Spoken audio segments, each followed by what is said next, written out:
Welcome back to Shore Time with Vin and Dave. Vin Avenue, Dave Crossan with you here, and joining us in hour number 2 as we continue a Jersey Shore summer theme is the mayor of Point Pleasant Beach, Paul Kanitra, here to tell us all things going on in the borough this summer, events, beaches, boardwalks, and about his trip to help Ukrainian refugees as well. So good morning to you, Mayor Kanitra. Thanks for coming in. Good morning, guys. Thanks so much for having me on. So we want to get into a lot because, I mean, there's always something going on in Point Pleasant Beach. A great place to be, well, throughout the year, you know.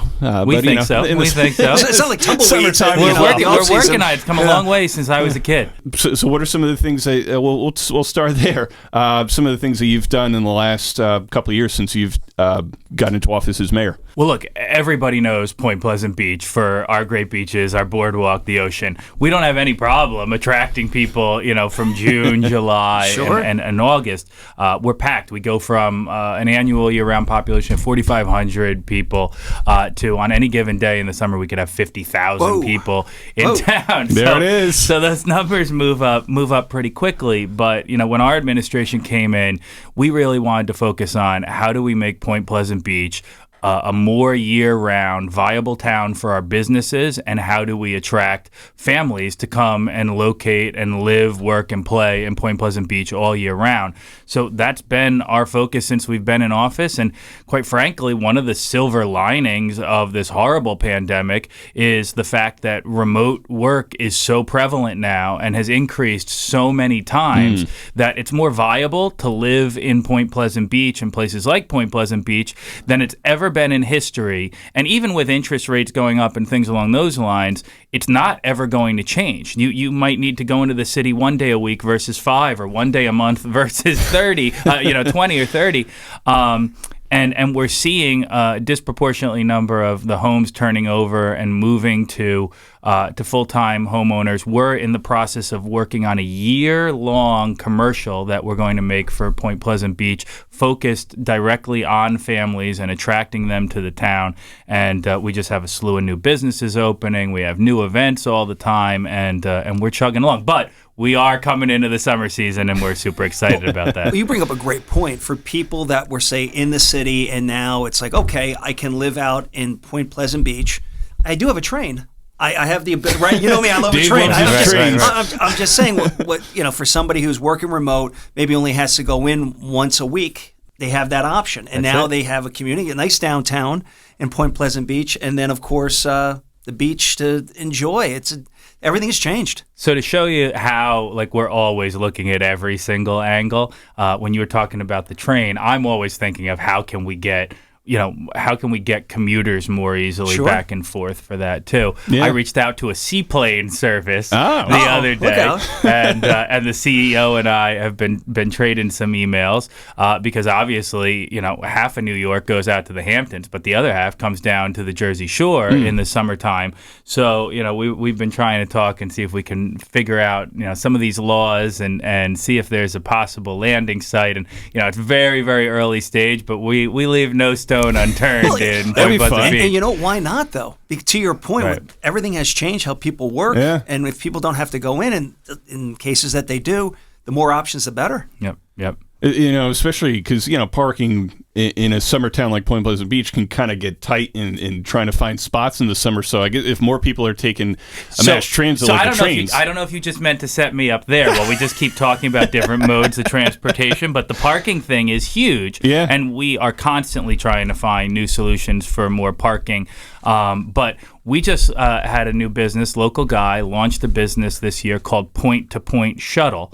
And it is an electric golf cart on demand via app, totally free. Obviously, they want you to tip the drivers and don't be a jerk or anything like that. But it will take you anywhere east of the canal in Point Pleasant Borough to anywhere in Point Pleasant Beach. So it will kind of hopefully help that cross-pollination of all the people that come to the beach and boardwalk in the summertime, park there, don't want to go to downtown to go fight and find additional parking there for dinner, but they can go, or if you got a rental home, you could, it could take you to dinner at a rental home, whatever it may be, and it's going to be super, super cool. And what's the app where people can find this? Point to Point. I don't know if the app is out yet, but they just launched at our barbecue fest that we had the other day. We had barbecue barbecue jam fest with a bunch of bands in there, and they were giving rides out. They should be open by Memorial Day, and the app should be ready by Memorial Day. So that way you don't have to change your parking spot. You get a parking spot, now you have this awesome. That's it. Move and groove around. Innovative. I like it. They run all on advertising. It's cool.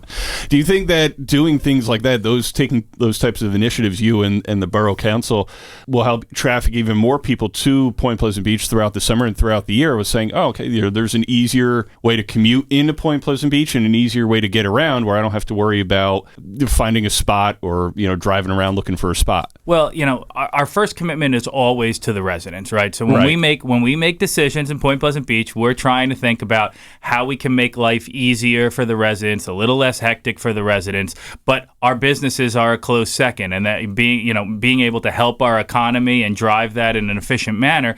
And we're hamstrung. We're 1.5 square miles in the summertime when we have those 50,000 people there. Parking is really difficult. So we're always trying to find different solutions, and we're willing to kick the tires on anything to see if it makes a fit or not. No solution's perfect, and not everything's a home run. But we certainly try, and trial and error, right? It always produces some good outcomes. Now, you talked about some of the new businesses in Point Pleasant Beach on top of a lot of the other great businesses throughout the borough and on the boardwalk as well. So what are some of the new and exciting businesses and restaurants? Okay, now the sweat is on my brow a little bit because God forbid I forget the wrong one or something like that. There's this sounds cliche, but there's so many, it's going to be hard to remember. But I'm going to start going Here we through go. them. From A to C, go. Dave, start writing them down. 1.5 square mile town, right? Okay. Right. On New Jersey Monthly's lists of top restaurants, which if you aggregate all that, it's about 35 or 40 all in. We had 7 of them. Wow. Okay. Okay. There we go. So we really outkick our coverage in Point Pleasant Beach, but we have a ton of cool stuff happening. So 3G Golf opened last year. It is a virtual golf simulator located right in downtown. There you go. It is packed every single night, even in the off season and during the summer. You can have parties there. They do kids games on the screen. Okay. It has all these accelerometers, everything like that to gauge your swing, and the ball goes just like you're playing real golf. We have Saltwater Culture is opening in a week or two. 2 young girls from Brick that are starting it. It's like a super cool, fun, modern, like women's clothing store, kind of with that beachy surf vibe to it.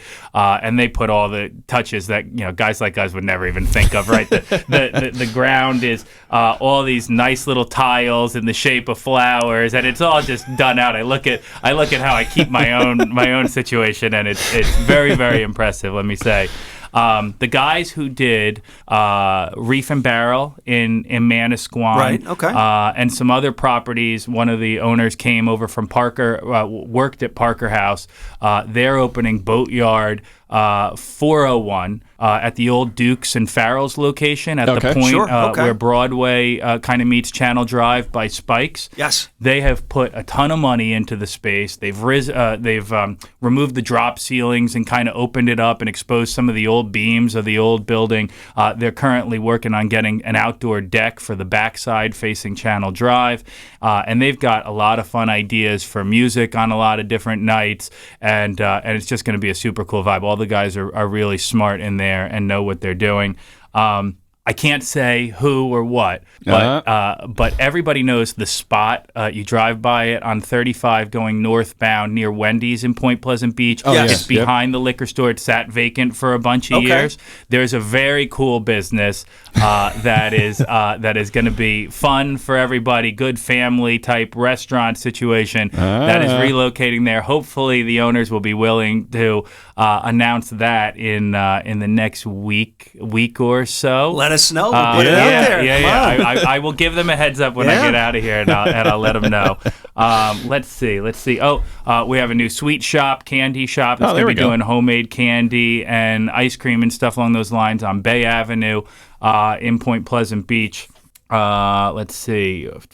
Now here's where I start. It's a good list. It is a good list. I notice I'm writing it all down here. And I could go on and on. The Old Beach Diner spot at the corner of Arnold and 35. That's getting turned over. That's going to be a beach like kind of lunch and breakfast spot. Okay. That's a couple months away from getting opened. And I don't know if they're listening. I don't know if they're listening or not.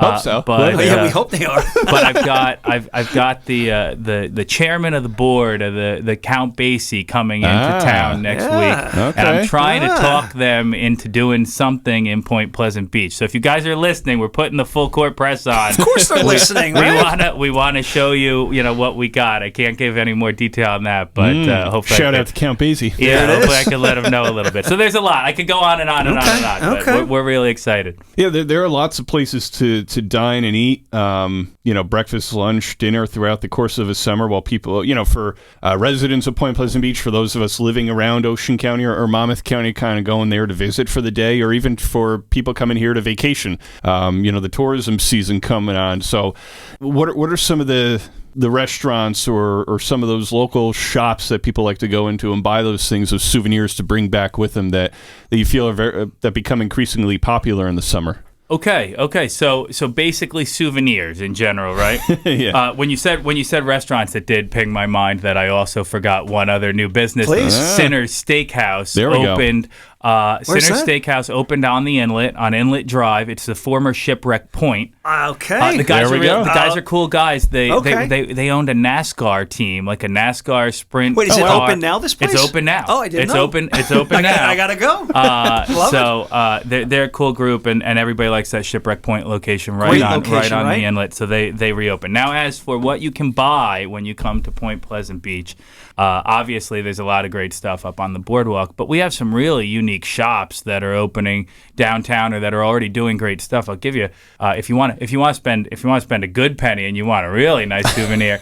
Guy on our arts committee, Jim Inzero, does these crazy encaustic is the term. Okay. I guess you would call them paintings, but basically he takes old nautical charts and he drips wax on them in an artistic way that kind of creates, waves over the surface of the maps and all kinds of like beachy cool stuff. Wow, okay. He does a really good thing. The 3G Golf guys that I talked about, they do a lot of logo merchandise that's kind of unique to Point Pleasant Beach. And again, you need your beach gear, your clothing. You go to an old school place like Gordon's Surf Shop. Right. It's like the quintessential beach location. And some of the people from out of town, want to dress like us locals. So they need to go get all the brands at the right place from the guy who When knows. in Point Pleasant Beach. Exactly. Yeah. Do what the locals do. Right. That's it.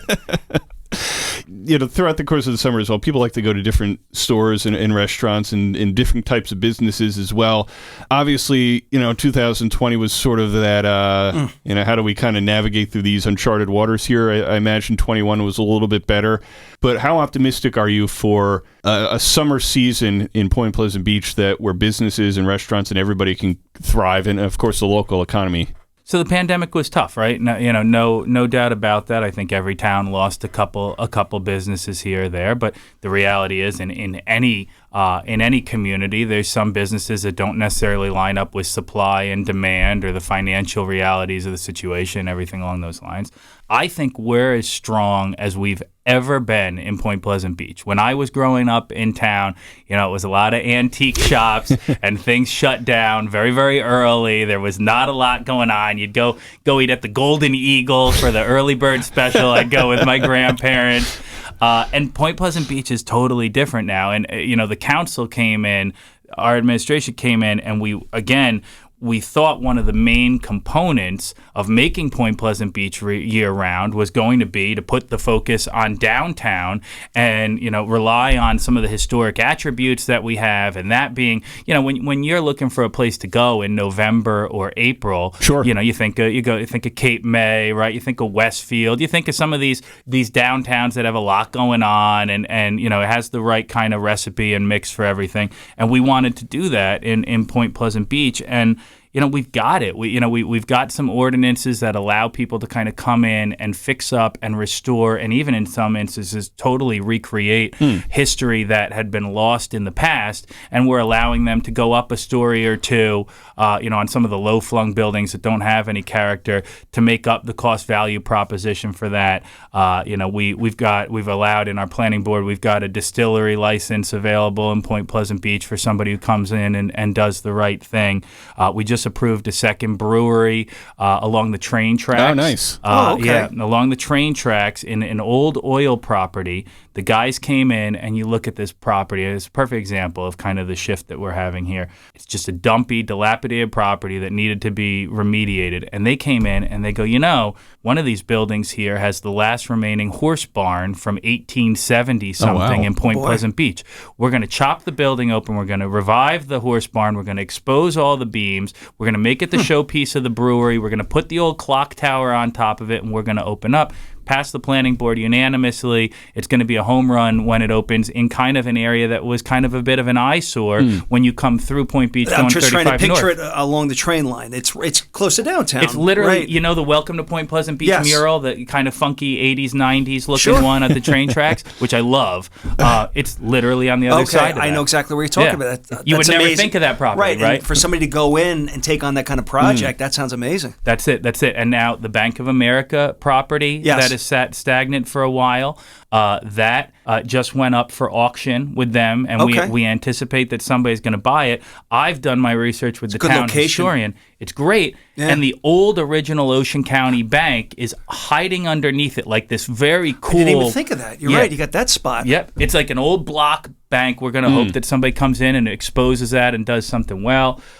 So the Ocean First Bank is in the process of turning over downtown. Okay. Mm-hmm. They have a cool Art Deco facade on the side. You wouldn't know it from the front. We hope somebody comes in. You want to expose that, take off kind of the glass and some of the stuff. That's a really good spot. You could go up a story in Point Pleasant Beach. You put the right money into that building too. So I think developers are recognizing that if you do something that's beneficial for the community and the town, that we're going to work with you. Well, again, think about your location. You have everything that you need. I mean, you've got the ocean. There you go. Yeah. Again, I'm going to mention the train, but it's kind of like how Asbury has it. Yep, you have the train coming in. You've got the downtown, and then you have the ocean. Yeah. Point Pleasant, it's the same. There. Yeah. Exactly. We have all the attributes that you need to be as successful as any place around. Mayor Kanitra, Dave and I have to go to a break. Can you hang with us? We want to touch on more summer topics. I got nothing going on. I'm here. All right. Well, there we go. We'll be here all day. I got a lot going on, but I'm not going anywhere because I like you guys. All day Sunday with Mayor Paul Kanitra. Yes, exactly. So we'll have more short time with Vin and Dave and Point Pleasant Beach Mayor Paul Kanitra right after this. Hello, this is Chef David Burke on Short Time with Vin and Dave on 94.3 The Point and 105.7 The Hawk. And if you could see us, you'd know the three of us have perfect faces for radio. Let's face it, investment concepts and financial planning can be very intimidating and confusing. Shoreline Wealth Management addresses that feeling head on. Their goal is to educate you while offering financial advice without buzzwords and jargon. Shoreline includes you in the process and makes you comfortable every step of the way. Shoreline Wealth Management is your financial anchor. Visit shorelinewealth.com for more information and start your financial journey with comfort and security today. Shoreline Wealth Management with offices in Manchester and Manahawkin. Securities offered through LPL Financial, member FINRA SIPC. Welcome back to Short Time with Vin and Dave. Vin Avenue, Dave Crossan with you. And with us this hour is Point Pleasant Beach Mayor Paul Kanitra, talking all things summer, different kinds of events and restaurants and businesses.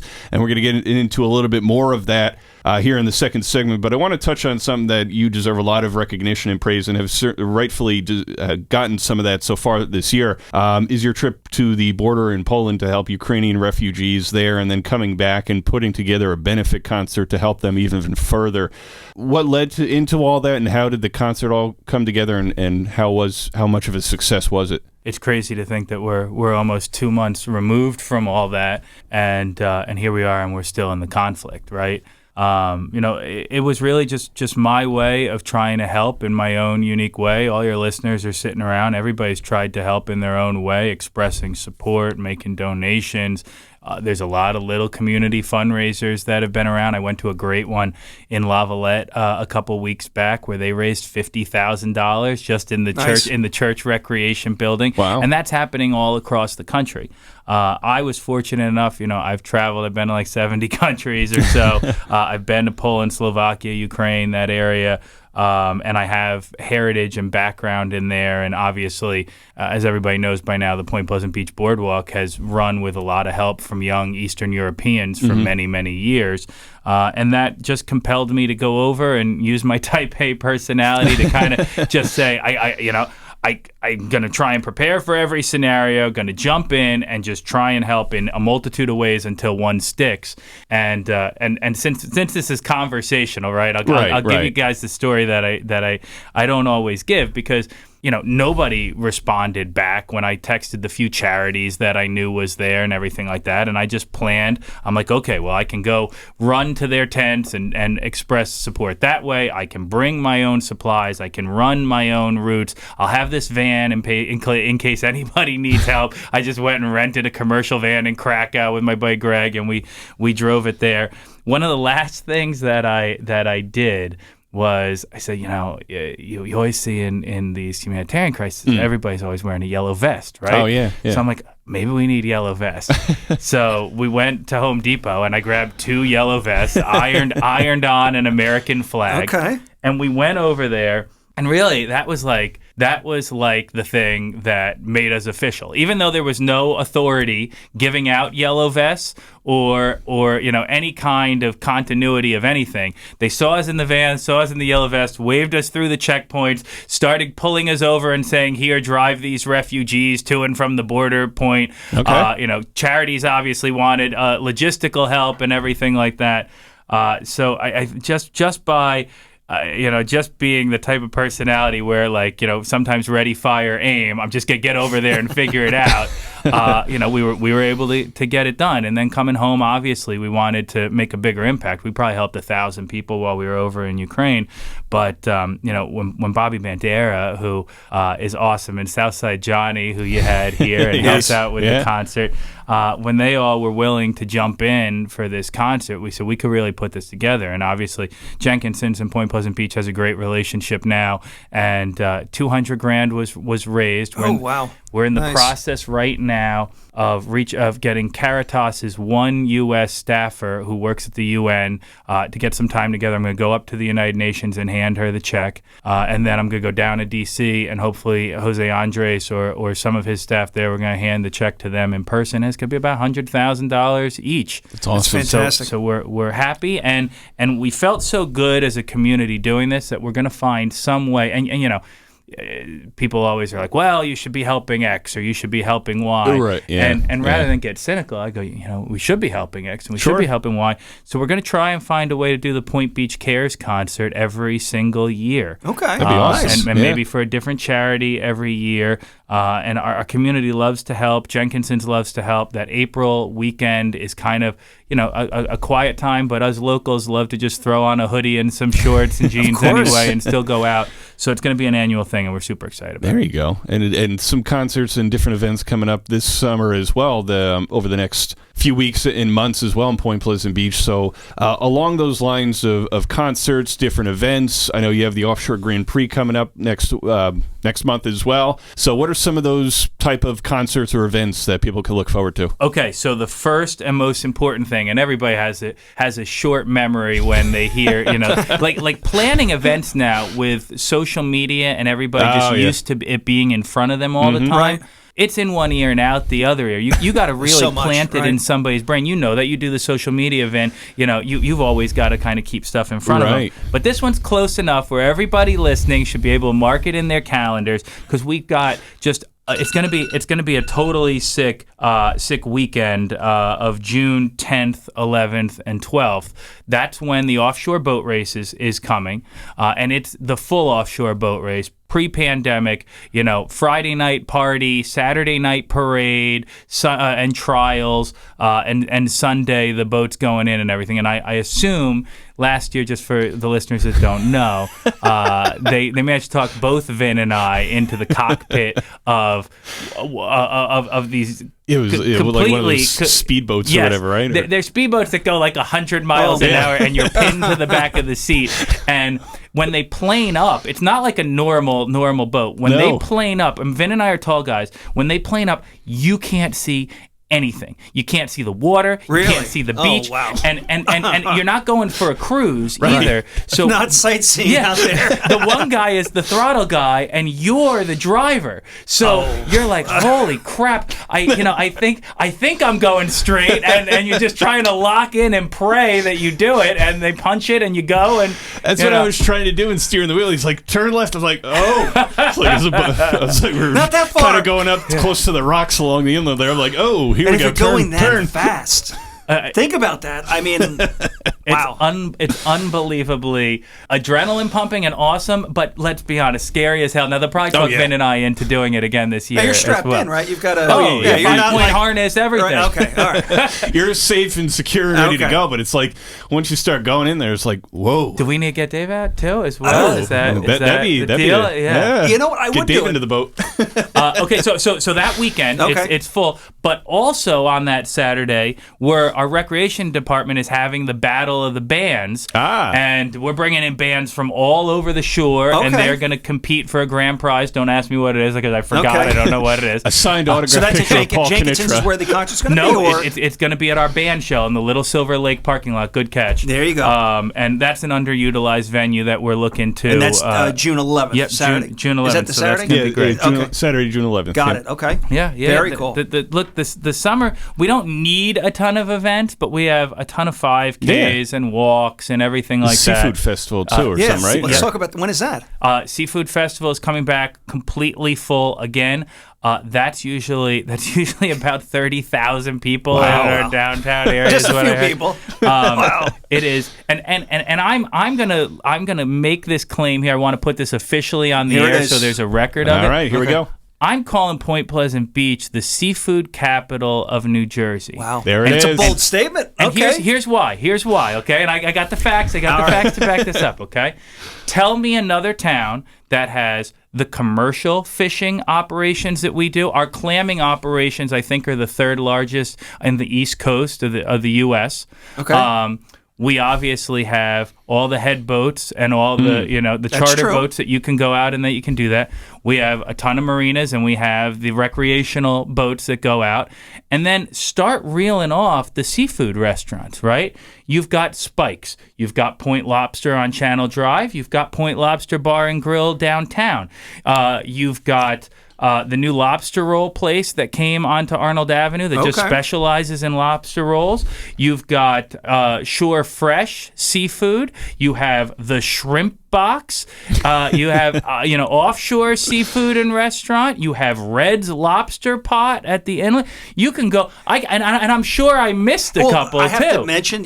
None of this is written down. You are just I know my putting town. them out there. I I'm grew up there. impressed. So tell me how Point Pleasant Beach is not the seafood capital of New Jersey. I'm going to start putting it on banners. At the desk. Okay. All right. So September 17th is the Festival of the Sea. Mark your calendars now. We're going to have a ton of bands, huge food court, vendors from all over the state and the country come out, and our shops downtown will be popping. Quick follow-up on that. Your favorite seafood dish? Like if you had to have like a plate of seafood on a given day, what's your go-to food? Oh, you're going to make me pick a restaurant? No, food. I noticed. I'm like, wait a minute, let's clarify what you're asking for. Lobster. Blackened shrimp, actually. Okay. I feel like it's purist in a way, right? Like you can tell the freshness of the seafood from just kind of having the shrimp be not drowned in like some mango salsa or whatever the heck people are eating nowadays. A little blackening season and some grilled shrimp, and I'm a happy guy. Okay. Dave, you have a favorite seafood dish? Oh, I'm all over. I love lobster. Any sort of lobster, forget it. I love it.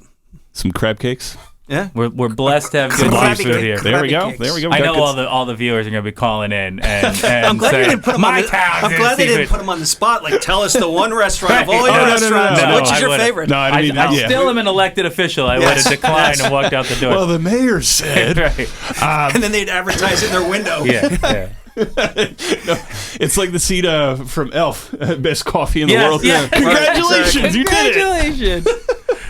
I want to talk summer safety as well, which I know is something that you take a lot of pride in and personally as well on a good front too. And this is, for those who don't, Mayor Kanitra is somebody that you want, leading your town and making sure that things are safe and healthy and everything, and as well. And certainly a big press conference last year that you held on the boardwalk in Jenkinson's with, Police Chief Joseph Michigan and a lot of other police chiefs in the area as well, just on marijuana and DUI. Certainly now, flash forward a year, the concerns that we had this point last year, I think in some circles have magnified with recreational marijuana now a thing and all these different shops opening up in all over the state. But marijuana-related DUIs, alcohol behavior, I know that's something you and the borough have really hit hard on and addressed in the last couple of years. So what are your concerns with all that, and what are some things that the governing body and the police department are looking out for? So first and foremost, I'm going to flip this around, and I'm not blowing smoke or anything like that. But right.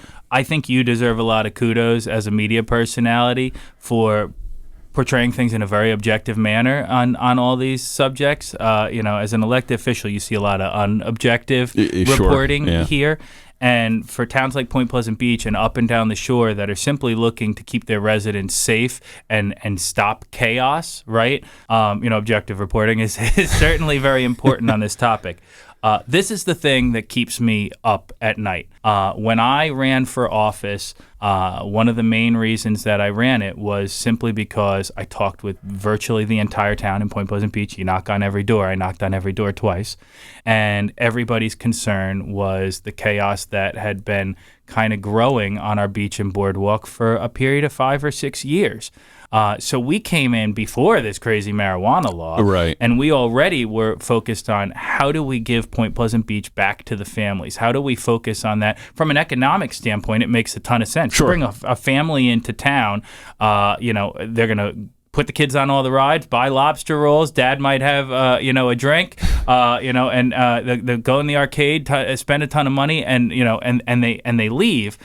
We were all younger once, right? Right. When you're kind of troublemaking 14 to mid 20s ish kind of guy, you're not really an economic driver generally. You're looking to come down and just have a good time on your own, create your own party. And when you're creating your own party, you don't care what kind of discontent you sow along the way or what kind of negative impacts you have on a community. So I literally, and I'll probably go off on this for a couple minutes here, but sure. This keeps me up at night. It is the biggest thing that I want to focus on for Point Pleasant Beach and our guests and our residents as well, because when I was running for office, I got a ton of emails saying, our family doesn't want to come back, or this, that, and the other things. Things had gotten bad, and during the pandemic, when people were looking for an outlet and were really, really cooped up and didn't have anything else to do or anywhere else to go, we were getting a lot of these pop-up parties, totally unauthorized, totally unallowed, where people were smoking weed and drinking and leaving their trash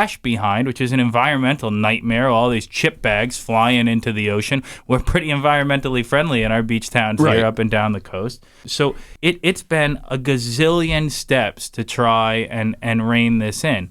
We have our litter patrols. I mean, everybody knows last year, we had to pay $22 an hour with this current economic climate. Right.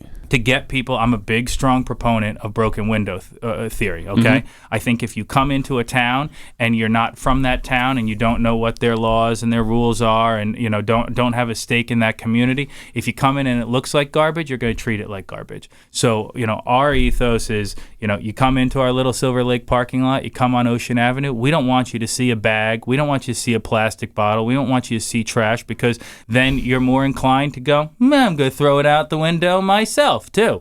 So we're doing what we need to make sure that we keep that clean and contained. Our strong new relationship with Jenkinson's, I think, is really important to a part of this puzzle. We passed the beach ordinances a couple of years ago, and what we found were so many people were waiting to get on the beaches free after hours, but mainly it was to congregate and have these parties on the beach where they would literally, you could tell where everybody was in the morning, because they would sit in a circle, and then in the morning you come out and there's a trash circle that didn't blow away right where they were at. And, there was an increased prevalence in marijuana smoking and in just regular cigarette butts and alcohol bottles strewn about.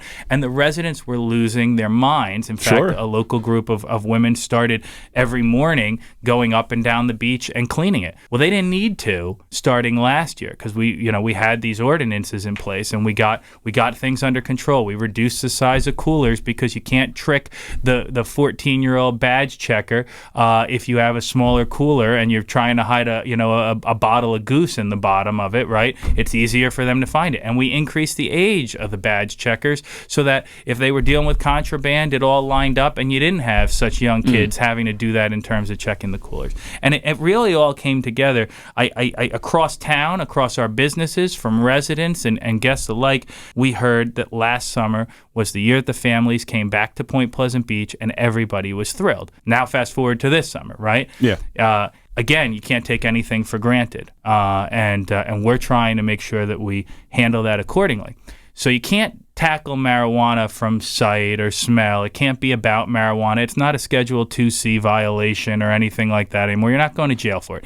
And in all reality, my town, Point Pleasant Beach, conservative town, right? 65% of Point Pleasant Beach voted for legal marijuana. What they didn't vote for was they didn't vote for the sale of it in town to make it easier for people who are going up to the beach to buy it before they go. They just wanted to be able to have it in their house or do whatever they're going to do. I don't know. I've never even smoked a cigarette, as nerdy as that is. No, me neither. But it's still a borough ordinance violation, and we increased the fines on that. So if you smoke anything, look, if you've got kids and you're about to put them on the rides, you don't want to walk through a cloud of cigarette smoke. You don't want to walk through a cloud of marijuana smoke. No. You don't want to walk through somebody's cherry-smelling vape smoke either, right? Yeah. It's supposed to be an environment that everybody can enjoy equally, and that is family-friendly. So you come to Point Pleasant Beach, and you smoke on our boardwalk, you smoke on our beaches, you smoke in our parking lots. You talked about souvenirs earlier. The souvenir you go home with in Point Pleasant Beach is a $275 smoking fine, and we're very proud of that, and we're going to be enforcing that very strictly this year. You have no idea how many people tell the police, I didn't know that you guys had a smoking ordinance, and they're standing in front of one of our 50 no smoking signs while my voice blares over the speaker reminding people of our ordinances.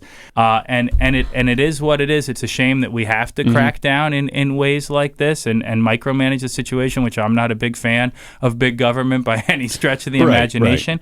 Right. But the residents called for it, the guests called for it, and people are really going to have a great summer in Point Pleasant Beach. We're so proud of how clean and family-friendly the beach and boardwalk are again this year. I want to close up with this, too. We've mentioned the beaches, the boardwalks, sort of the history of Point Pleasant Beach. You obviously growing up there. Excuse me. I'm getting choked up talking about it. Now, I remember when, no. But what are some of the favorite things that you've loved about growing up in Point Pleasant Beach, now being the mayor there? Some things you want to preserve about its history for future generations, some things that you want to really put out there for residents to enjoy and visitors to Point Pleasant Beach throughout the summer. Say, hey, this is a great place to spend your summers at. Look, I think I mentioned earlier when we were talking about Ukraine. I've been to 70 different countries. Wow. Okay. So I normally try and be very, very humble about the way that I am, and I think I'm a humble guy. But in two things. One, I think I'm one of the best parallel parkers in the world, and I think I would win any competition against that. If any viewer wants to challenge me, if any viewer wants to challenge me to a parallel parking, going to the right or to the left with parallel parking. Oh, right, going to the right, lining up to the left of the curb and moving to the right. Okay, yeah. You know what I'm saying. If you're, but I'm ambidextrous in my parallel parking. Okay. So if any viewer wants to challenge me, come out. We'll have a contest. Okay, that's one thing. But the other thing is I do think that I have a good opinion when it comes to different places in the world. And every time I travel to a new country, a new place, whether it's impoverished and I'm doing it for my job, or whether it's some really, really nice place and we're going there for vacation, I genuinely come back and I don't think that there's any place better in the world than Point Pleasant Beach. And I will say it starts with the sense of community. I unfortunately just went to a funeral of one of my teachers growing up last night, and the whole town. I'm sorry to hear that. It was when you get to our age, right? I mean, I'm seeing it more and more and more. Whole town showed up, right? She had actually moved to North Carolina, and they wound up having the funeral up here because they knew what an outpouring from the community was going to be there.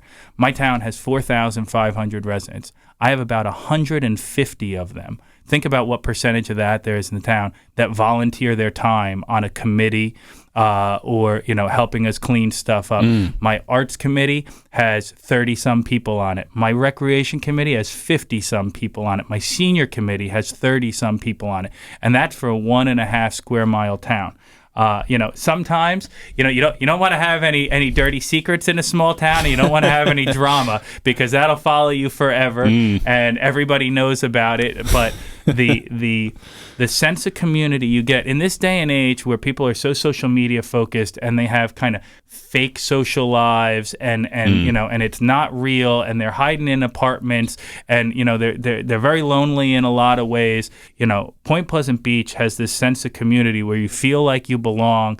We're welcoming to everybody, and it drives the year-round nature of our town. And look, 10-20% of the time I'm sitting at home cursing some of the aspects of the mayor job and the personal nature of you help somebody 10 times but the 11th time you don't help them, and then they stab you in the back on the internet or whatever it may be. But I wouldn't give it up for anything in the world to be able to make the impact in my hometown and to be able to see the change that we're affecting on a regular basis. And, my council members are not politicians in any way. I had to drag them all kicking and screaming into this job, which is the best type of person you want for a job, right? Somebody who doesn't really want it. And we all complement each other so well. They're out there picking weeds. They're out there watering plants, doing all these kinds of things. It doesn't matter if something gets neglected. There's always somebody to blame, and we go and we punish those people who blame. But you can't just leave it stagnating either. And we just jump in in our waders into the lake, and we clean the garbage out of the lake when it blows in there, and we just get it done. And I could get choked up because I don't think there's any better place out there in Point Pleasant Beach. It's a great place to be year-round, including in the summer months coming up. Lots going on, events and shops and restaurants and the beaches and everything. So spend a lot of time this summer in Point Pleasant Beach. It'll be a trip well worth it. Mayor Kanitra, thanks for joining us this morning to talk about Point Pleasant Beach. Thank you so much, guys. Great to be here. I'll see you soon. Sounds good, especially that Grand Prix coming up. Yes. Get back on the boats. Yes. Can't wait. More Shore Time with Vin and Dave coming up next. Hi, this is high performance executive coach Dana Cavalier and former director of strength and conditioning for the New York Yankees. And you're listening to Shore Time with Vin and Dave on 94.3 The Point and 105.7 The Hawk. It's always great to hang with champions, and these two guys are champions. Let's face it, investment concepts and financial planning can be very intimidating and confusing. Shoreline Wealth Management addresses that feeling head on. Their goal is to educate you while offering financial advice without buzzwords and jargon. Shoreline includes you in the process and makes you comfortable every step of the way on your path to financial freedom. Shoreline Wealth Management is your financial anchor. Visit shorelinewealth.com for more information today. Shoreline Wealth Management, with offices in Manchester and Manahawkin. Securities offered through LPL Financial, member FINRA SIPC. Welcome back to Short Time with Vin and Dave. Vin Avenue, Dave Crossan with you as we wrap up another show here on a Jersey Shore summer theme, Dave. And today, the mayor of Point Pleasant Beach, Paul Kanitra, discussing all things going on, different events on the beaches and the boardwalks, the seafood festival coming up and later on this summer, the offshore Grand Prix coming up next month. So lots going on in Point Pleasant Beach. Always a great place to go for the beach, the boardwalk, all the restaurants and local businesses as well. So it's a great summer destination year round as well. A lot of history. It has everything, Point Pleasant Beach. I mean, like I said, you've got that downtown, you've got the beach, you know me with that train, but it's just, there's so many great events. The Battle of the Bands, I think that was June 11th, the Seafood Festival in September. I mean, that's kind of after the summer, but everything else that's going on, all these great new businesses, restaurants, and different events that are going on. It's exciting, and there's so much to do, and the beautiful beaches just along Point Pleasant to come with your family, friends. You've got everything that you need there, and it was a nice interview to kind of go over all the different things that people can look forward to, whether you're in the area or you're coming down for a little vacation, coming down for Absolutely. the day or staying over for some time. Yeah, and it's always something to do. Always something to do in Point Pleasant Beach throughout the summer months. So And they have the plan golf, out your time. the golf place the little mini downtown, golf, yeah. Jenkinson's Aquarium. So always something to do indoors and outdoors in Point Pleasant Beach. So make sure you head there this summer and check it all out. Next week, Dave, we got another fun Jersey Shore summer theme. A lot we have, going on. I like it. I'll spill it. I won't give the specifics, but we have another. Do like a softball. Like kind of just put we it have out. Just another kinda... local mayor who's going to be Okay, joining us. okay. Won't give the town. Okay. And then our other guest will be able to help us with some summer safety Okay. for our Jersey Important, Shore yes. summer All right.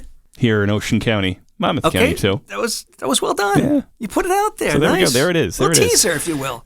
Check us out Wednesday, 5 o'clock on our app and our website for the full reveal for the preview for the upcoming show. And email us at shorttime@townsquaremedia.com. Check us out on the app, the website. We got great things coming up on our Jersey Shore summer theme here on Short Time with Vin and Dave. Dave, have a great Sunday. You too, my friend. Stay well. Have a great Sunday out there to all of you, and a great week ahead. More Short Time with Vin and Dave a week from now, 6 to 8 a.m. every Sunday, 94.3 The Point, 105.7 The Hawk. Until next Sunday, we're out. Good things. Hi, this is Christy Pierce-Rampone, former U.S. women's soccer team captain, Olympic gold medalist, World Cup champion, and Point Borough High School alum. And you're listening to Shore Time with Vin and Dave on 94.3 The Point and 105.7 The Hawk. Tune in for some real conversation with Dave and Vin. You don't want to miss this.